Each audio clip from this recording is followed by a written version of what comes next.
নমস্কার বন্ধুরা, আজকের বানাবো এঁচোড় চিংড়ি। তো প্রথমেই আমি এঁচোড় বাজার থেকে কিনে কেটে নিয়ে এসেছিলাম।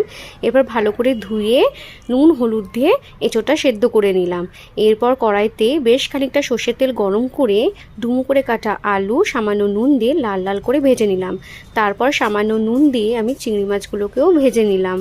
এরপর ওই তেলের মধ্যে জিরে, শুকনো লঙ্কা, এলাচ ফোড়ন দিয়ে বেশ খানিকটা পেঁয়াজ কুচি লালচে করে ভেজে নেওয়ার পর আদা রসুনের পেস্ট, পেঁয়াজ আর টমেটোর পেস্ট দিয়ে ভালো করে কষিয়ে লঙ্কার গুঁড়ো, হলুদ গুঁড়ো, জিরে গুঁড়ো, পরিমাণ মতো নুন দিয়ে ভালো করে মশলাটা কষিয়ে নিলাম।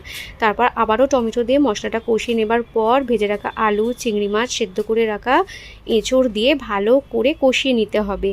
স্বাদ অনুযায়ী নুন দিয়ে ভালো করে মিক্স করে পরিমাণ মতো জল দিয়ে কিছুক্ষণ ফুটিয়ে গ্রেভিটা যখন মাখা মাখা হয়ে যাবে, লাস্টে গরম মশলা দিয়ে নামিয়ে নিতে হবে। আর 5 মিনিট মতো স্ট্যান্ডিং টাইম রেখে দিয়েছিলাম। ব্যাস রেডি।